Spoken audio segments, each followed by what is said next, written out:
Welcome student, SVM online class में आपका स्वागत है।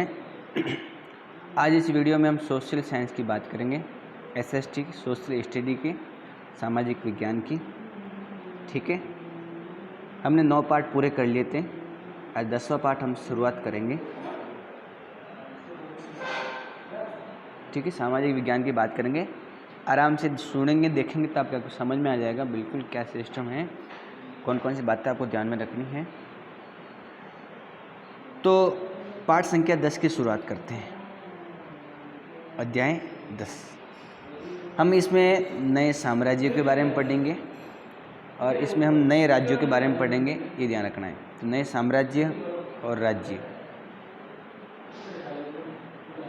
तो नए साम्राज्य और राज्यों के बारे में हम जानकारी लेंगे, ये ध्यान रखना है आपको। पाठ का नाम है नए साम्राज्य और राज्य।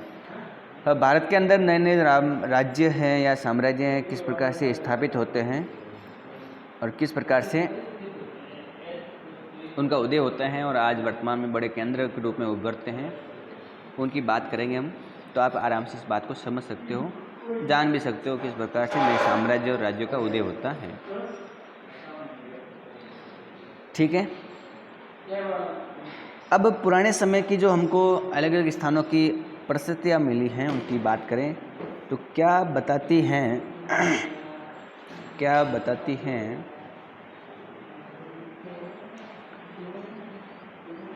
प्रसिद्धियाँ।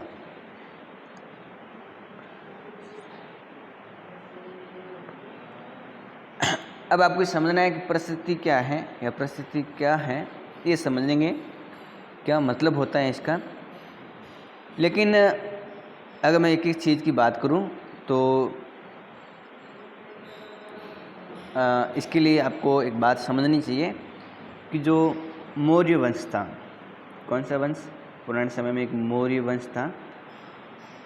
आपने चाणक्य का नाम सुना होगा, जिसको कौटिल्य भी कहते थे। क्या कहते थे? कौटिल्य। चाणक्य ने एक किताब लिखी थी, एक पुस्तक लिखी थी, इसका नाम था अर्थशास्त्र। क्या नाम था? अर्थशास्त्र। तो प्राचीन भारत में तीसरी शताब्दी ईसा पूर्व, तीसरी शताब्दी ईसा पूर्व एक वंश था, मौर्य वंश। चंद्रगुप्त मौर्य ने इस मौर्य वंश की स्थापना की। किसकी सहायता से? चाणक्य की सहायता से। तो चंद्रगुप्त मौर्य ने नंद वंश के राजा को हरा करके, ख़त्म करके अपने वंश मौर्य वंश की स्थापना की थी, लगभग तीसरी शताब्दी ईसा पूर्व। ये ध्यान रखना है आपको। लेकिन चंद्रगुप्त को जो शिक्षा देने का काम है वो चाणक्य ने किया था। उसने अपनी किताब में उस समय की प्रशासनिक व्यवस्थाओं से जुड़ी हुई, राजनीतिक व्यवस्थाओं से जुड़ी हुई बातों का जिक्र किया है अर्थशास्त्र के अंदर। उसी मौर्य वंश के अंदर एक राजा बना था सम्राट, जिसका नाम है अशोक। सम्राट अशोक। सम्राट अशोक ने एक कलिंग का युद्ध किया था। कलिंग वर्तमान में जो ओडिशा राज्य है वहाँ पर है, वहाँ का जो भूभाग है ओडिशा के आसपास का, वो कलिंग क्षेत्र है। तो अशोक सम्राट ने कलिंग का जो युद्ध हुआ था, उस युद्ध में लाखों लोगों की मौत हो गई, लाखों लोग बेघर हो गए और लाखों लोगों को जेल में डाला गया। एक भयंकर युद्ध हुआ और इस युद्ध को देख करके सम्राट अशोक का जो हृदय है वो परिवर्तित हो गया।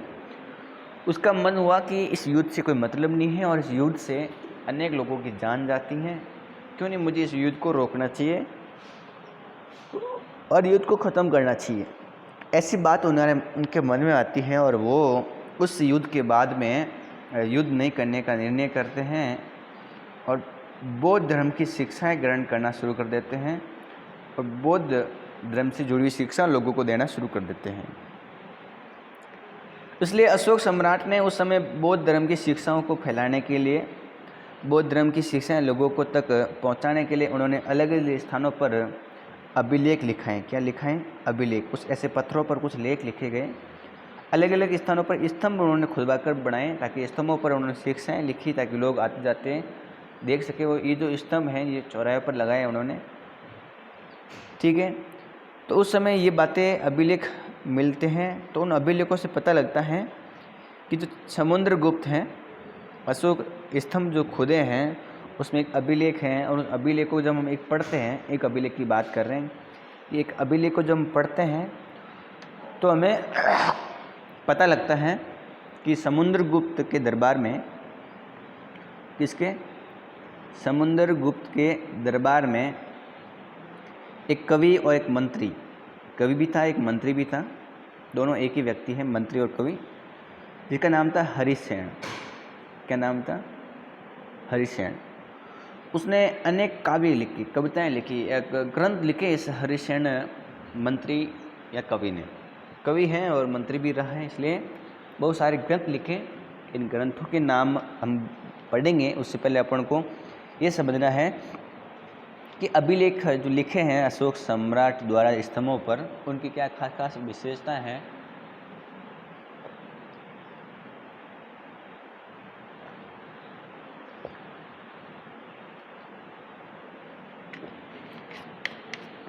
अगर हम विशेषताओं की बात करें तो अभिलेखों में उस समय की जो बातें लिखी गई हैं, उस समय की कंडीशन लिखी गई है, तो उससे अपन को पुराने समय के इतिहास के बारे में पता लगता है। तो अपन एक बात समझ सकते हैं कि प्राचीन समय के इतिहास को समझने के लिए, जानने के लिए हमको अभिलेख की आवश्यकता होती है। अभिलेख एक महत्वपूर्ण स्रोत हैं, ये बात अपन समझते हैं। लेकिन कुछ ऐसे अभिलेख होता है, अभिलेख मतलब ये हुआ कि किसी स्थान पर कुछ लिखा हुआ है पत्थर पर, तो वो शिलालेख हो जाएगा। दीवारों पर लिखा है तो भित्तिलेख हो जाएगा। तो किसी पर कुछ लिखा हुआ है, अब लिखित किया गया है, कुछ लेख लिखा गया है, तो वो अभिलेख है। किसी स्तंभ पर तो स्तंभ लेख हो गया, ठीक है, किसी स्थान पर भी हो सकता है। तो मेरी बात क्या है, ध्यान से सुनना, कि कुछ ऐसे अभिलेख होते हैं जिनमें उस समय के जो राजा हैं, उस समय के व्यक्ति हैं, उनकी उस अभिलेख में प्रशंसा की गई है, उनकी प्रशंसा के लिए लिखे गए हैं कुछ ऐसे। मैंने आपसे क्या कहा है कि कुछ ऐसे लेख जो उस समय के राजा के प्रशंसा के लिए लिखे गए हैं, उनको कहते हैं प्रशस्ति। क्या कहते हैं उसको? प्रशस्ति कहते हैं। अगर मैं इस शब्द की बात करूं, जैसे मैंने आपके सामने लिखा है प्रशस्ति, तो प्रशस्ति जो शब्द है वो संस्कृत भाषा का शब्द है। किस भाषा का? संस्कृत भाषा का शब्द है। और इस शब्द के अर्थ की ओर जाएं तो इस शब्द का मतलब होता है प्रशंसा। क्या मतलब होता है? प्रशंसा। इसका मतलब ये हुआ कि जो भी प्रशस्ति लिखाता है वो अपनी प्रशंसा के लिए, ठीक है, और अपने उस समय की प्रशंसा लोगों तक फैलाने के लिए अपने बारे में वर्णन करवाते हैं। इस बात को आप ऐसे समझो जैसे मान लो कोई राजा है, इसने कोई युद्ध जीता है। क्या जीता है? एक युद्ध जीता है। अब युद्ध जीता है, कहाँ पर युद्ध किया गया, किस प्रकार से युद्ध हुआ, उसकी सारी बातें एक लेख पर लिखाई गई। उसने एक अभिलेख में लिखा दी, जिसमें कहा कि हमारे राजा ने ये काम किया, अगले के शत्रुओं को मार दिया है, उस राजा ने इतने हमारे राजा ने ऐसे विजय प्राप्त किए हैं, हमने इतने साम्राज्य को अपने अंडर में ले लिया है। सारे इसके बारे में प्रशंसा लिखी गई है इस अभिलेख में। तो ये है, इसने लिखवाई है अपनी प्रशंसा के लिए। तो ये जो अभिलेख है ये प्रशस्ति होगा। क्या होगा? प्रशस्ति होगा, ये ध्यान रखना है। तो प्रशस्ति प्रशंसा का एक अभिलेख है, ठीक है। तो उस समय के अनेक राजाओं ने प्रशस्ति लिखवाई है। हम थोड़े बहुत राजाओं के बारे में बात करेंगे, किन किन राजाओं ने कौन कौन सी प्रशस्तियाँ लिखाई हैं, उसमें क्या क्या वर्णन मिलता है, ठीक है। तो बात करते हैं समुद्रगुप्त की। किसकी बात करते हैं हम? समुद्रगुप्त की प्रशस्ति। समुद्रगुप्त ने किस प्रकार से एक प्रशस्ति लिखाई, उस प्रशस्ति में अपना वर्णन लिखते हैं, अपनी प्रशंसा से जुड़ी हुई चीजें लिखती हैं।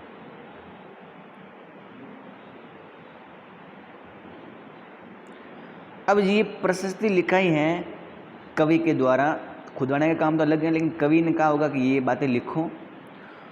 तो कवि ने प्रशस्ति के अंतर्गत, अब कवि कौन है तो मैंने अभी बताया है कि समुद्रगुप्त के समय एक मंत्री कवि था, जिसका नाम क्या था? हरिसेन। क्या नाम बताया मैंने? हरिसेन। तो हरिसेन ने इस प्रशस्ति में राजा समुद्रगुप्त की प्रशंसा की है, उसको एक योद्धा के रूप में बताया। उसमें क्या लिखा हुआ है कि राजा समुद्रगुप्त एक योद्धा है, युद्ध करने वाला, वीर साहसी, वो दिखाया है। युद्ध को जीतने वाला राजा बताया है इस प्रशस्ति में। उसमें उसको विद्वान और उत्कृष्ट कवि के रूप में बताया है। उत्कृष्ट कवि की बात की गई इस प्रशस्ति में। मैंने आपसे क्या कहा है कि जो हमको प्रशस्ति मिली है समुद्रगुप्त की, जिसमें समुद्रगुप्त की जो बातें लिखी हुई हैं उसकी प्रशंसा की हुई है, कवि हरिसेन ने उसकी प्रशंसा के रूप में यहाँ पर क्या क्या लिखवाया है कि एक योद्धा है, वो एक महत्वपूर्ण राजा है, युद्ध जीतने वाला राजा है, विद्वान है, उत्कृष्ट कवि है, मतलब खूब प्रशंसा की है इस लेख में। तो इस लेख को हम प्रशस्ति कहेंगे। और यहाँ तक कि समुद्रगुप्त को ईश्वर के समान बताया है। किसके समान बताया है? ईश्वर के समान बताया है। तो ईश्वर के समान दर्जा यहाँ मिला है इसको, और महत्वपूर्ण प्रशस्ति में ये एक है। बहुत लंबे लंबे वाक्य लिखे हैं, और अलग अलग वाक्यों की अगर बात करें तो जिसमें लिखा है एक वाक्य में कि जिनका शरीर युद्ध के मैदान में कोठारों, कुल्हाड़ियों, तीर, भालें, तलवार, नुकीले तीर आदि के घाव लगने के बाद में भी अत्यंत सुंदर लगता है, ऐसे वीर योद्धा होते हैं। इस प्रकार की बातें लिखी हुई हैं। मतलब इस प्रशस्ति में क्या क्या लिखा है? इसमें हरिसेन जो कवि हैं उसने समुद्रगुप्त के बारे में प्रशंसा लिखी, और प्रशंसा में क्या क्या लिखा है कि वो एक राजा है, एक विद्वान है, एक युद्ध जीतने वाला योद्धा है, ठीक है, युद्ध में विजय प्राप्त करने वाला राजा है, कवि है, उत्कृष्ट, ईश्वर के समान बताया है। उसमें बड़ी लंबी लंबी लाइनें लिखी हैं। एक लाइन तो क्या लिखी है कि जिसका शरीर युद्ध के मैदान में कुल्हाड़ी से, तीरों से, भालों से, तलवारों से, लोहे के गद्दों से, नुकीले तीर से, हथियारों से, जिनका शरीर गावों से भर जाता है, जिसके शरीर पर गाव लगते हैं, वो शरीर सुंदर लगता है। इतनी खतरनाक बातें लिखी हैं इन प्रशस्तियों में। राजा की बात करें तो राजा को बताते हुए किस प्रकार से ये ध्यान रखना है आपको। तो ये बात आपको समझनी है कि किस प्रकार से उस समय अलग अलग स्थानों पर प्रशस्तियाँ मिली हैं, उनमें क्या क्या वर्णन मिलता है, उसकी बात हमने की है। आपको एक मानचित्र देखना है। पहले तो मैं मानचित्र दिखा देता हूँ क्या क्या कंडीशन है, तो ध्यान से आपको ये मानचित्र देखना है। मानचित्र दिखाई दे रहा होगा, देखिए मानचित्र को, भारत का मानचित्र है। इसमें आपको ये समझना है कि ये जो स्थान है, जैसे जो आपको काले काले बिंदु दिखाई दे रहे हैं स्थान, ये सब उस समय के महत्वपूर्ण नगर हैं। इसमें थानेसर है, कन्नौज है, मथुरा है, प्रयाग है, पाटलिपुत्र कहाँ है? यहाँ पर, नालंदा यहाँ पर, प्रयाग यहाँ पर है, कन्नौज, थानेसर और मथुरा, उज्जैन, वल्लभी, भरूच, ठीक है, सातवान, ठीक है, अजंता, अमरावती, अहलोल, चाणक्य। नीचे और भी हैं, आप उनको भी देख सकते हो, जैसे पल्लव तो वंश थे, कांचीपुरम है, मदुरई है, महाबलीपुरम है, अरिकामेडु है, पुआर है। एक बात समझनी है कि आपको ये जो लाल लाल बिंदु वाले आपको दिखाई दे रहे हैं, ये ऐसे नगर हैं जहाँ पर गुप्त वंश का आधिपत्य था।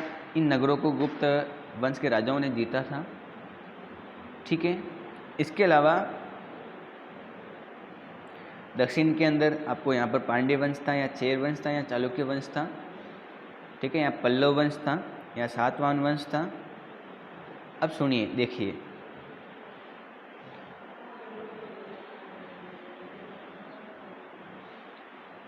तो ये उस समय के प्रमुख महत्वपूर्ण नगर और राज्य हैं जिसकी हमने बात की है। अब इसको गौर से देखो, क्या देखो आप गौर से, जो जो आपको हरा रंग दिखा है और इसके अलावा जो आपको लाल बिंदु दिखाई दे रहे हैं और साथ साथ में आपको यहाँ पर बैंगनी कलर दिखाई दे रहा होगा, थोड़ा हल्का नीले कलर भी दिखाई दे रहा होगा, तो इसका मतलब ये हुआ कि जो हरे रंग का क्षेत्र है वो आर्यावर्त है। क्या है? आर्यावर्त। और आर्यावर्त के 9 शासकों का है, यहाँ पर आर्यावर्त राजाओं का आधिपत्य था। यहाँ हरे कलर जगह पर यहाँ 9 शासक थे और ये जो 9 शासक हैं इनको समुद्रगुप्त ने हरा लिया था और अपने अंडर में, अपने राज्य में मिला दिया था। जो हरा हरा क्षेत्र है, ये जो हरा भाग दिखाई दे रहा है, यहाँ पर जो राजा थे 9 आर्यावर्त राजा थे, उनको अपने अंडर में मिला दिया था समुद्रगुप्त ने। ये ध्यान रखना आपको, ठीक है। और दक्षिण भारत में जो 12 राज्य थे उनको भी हरा दिया था, उनकी भी हमने बात की है, ठीक है। तो ये अलग उस समय के समुद्रगुप्त के वर्णन की बात की गई है, किस प्रकार से कुछ राजधानियाँ इसमें दिखाई गई हैं और आराम से देख सकते हो कौन कौन से स्थान है जहाँ पर समुद्रगुप्त का आधिपत्य था। अगर हम पड़ोसी देशों की बात करें और बैंगनी कलर वाले भाग को देखें, कौन से कलर को, ये जो बैंगनी दिखाई दे रहा है इसको देखें तो हमें नज़र आता है कि असम है, बंगाल है, नेपाल है, ये जो प्रदेश यहाँ पर हैं संघ और गणराज्य, ये जो इलाके के राजा हैं वो आज्ञा का पालन करते थे समुद्रगुप्त की, और समुद्रगुप्त के दरबार में उपस्थित होते थे यहाँ के राजा। यहाँ के तो इसके अंडर में थे समुद्रगुप्त के, ये जो प्रदेश है या यहाँ प्रदेश जिसमें 9 शासक प्रमुख थे। जो बैंगनी कलर के यहाँ जो प्रदेश है, इस प्रदेश के जो राजा हैं वो क्या करते थे, बुलाने पर समुद्रगुप्त के दरबार में आते थे, यहाँ पर उपस्थित होते थे, समुद्रगुप्त के लिए उपहार लाते थे, भेंट लाते थे। ये ध्यान रखना है आपको। और जो नीले कलर आपको दिखाई दे रहा है, यहाँ पर कुषाण और शक वंश के राजा रहते थे, कुषाण और शक वंश के, ठीक है। इसके अलावा श्रीलंका के अंदर भी थे। यहाँ के जो राजा हैं इन्होंने अपनी अधीनता स्वीकार कर ली थी समुद्रगुप्त की, ठीक है। तो जो नीले कलर दिखाई दे रहा है, यहाँ के जो राजा हैं इन्होंने अपनी अधीनता स्वीकार कर ली थी चंद्रगुप्त के नीचे, और इन्होंने अपने अपने जो पुत्रियाँ हैं उन पुत्रियों का विवाह समुद्रगुप्त से करवा लिया था और एक मधुर संबंध स्थापित करने का काम किया था। तो ये जो प्रदेश दिखाई दे रहा है यहाँ पर समुद्रगुप्त का आधिपत्य था। तो हम समुद्रगुप्त के बारे में आराम से समझ सकते हैं किस प्रकार से एक महान राजा था, ठीक है। अब बात करते हैं समुद्रगुप्त के कुछ महत्वपूर्ण सिक्कों के बारे में। देखिए आपको ये सिक्का दिखाई दे रहा होगा,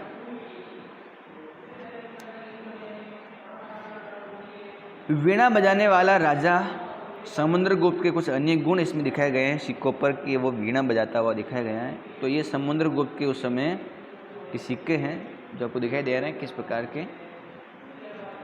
तो ये भी उस समय की हमको महत्वपूर्ण जानकारी मिलती है जिसकी मैंने बात की है। तो समुद्रगुप्त के बारे में आपको पता लग गया होगा कि किस प्रकार से एक राजा, महत्वपूर्ण राजा था जिसकी बात की है आपके सामने।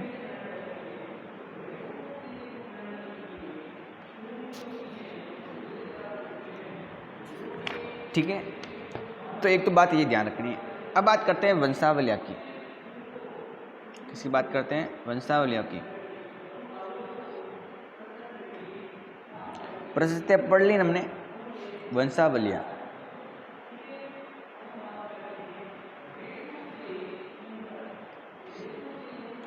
अगर हम वंशावलियों की बात करें तो ये ध्यान रखनी है कि ये जो वंशावलियाँ हैं वो किसी वंश के बारे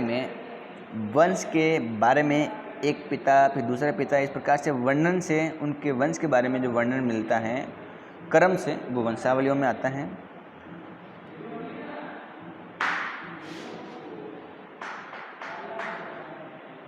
लेकिन जो हमने प्रशस्तियाँ मिली हैं हमें पुराने समय में, उसमें भी हमें जो शासक हैं उनके पूर्वजों की जानकारी मिलती है शासकों के।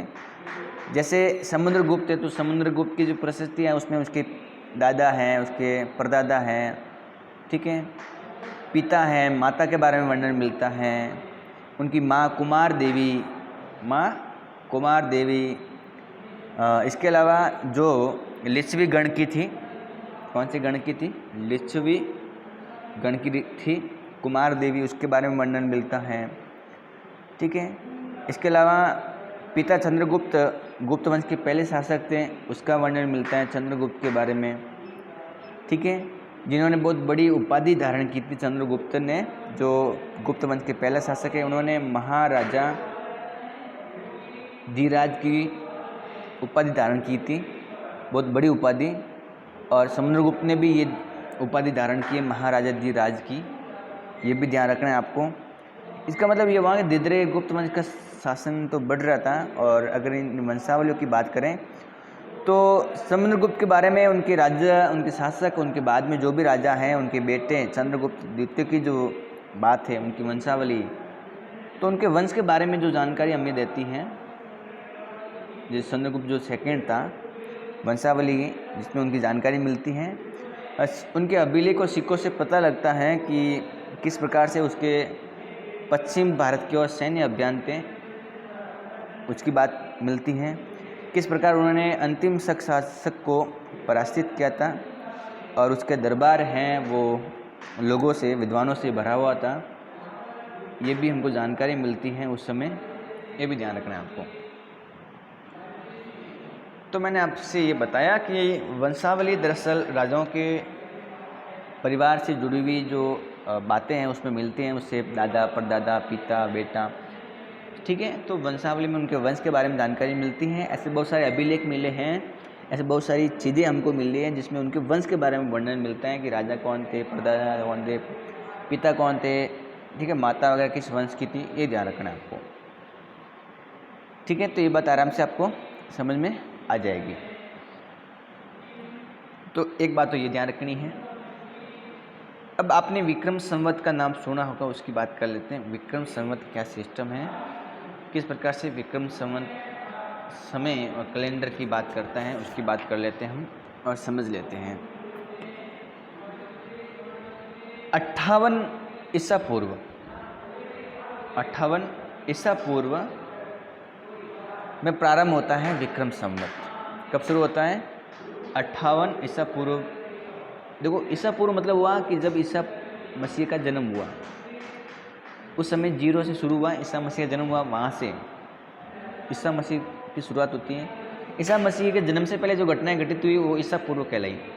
तो 58 साल पहले ईसा पूर्व मतलब ईसा जन्म से 58 साल पहले विक्रम संवत शुरू होता है। कौन सा संवत शुरू होता है? विक्रम संवत। और अगर विक्रम संवत की बात करें तो इसकी जो परंपरागत रूप से गुप्त राजा चंद्रगुप्त द्वितीय ने इसका नाम जोड़ा था। किसने शुरुआत की थी? गुप्त वंश के राजा चंद्रगुप्त सेकंड।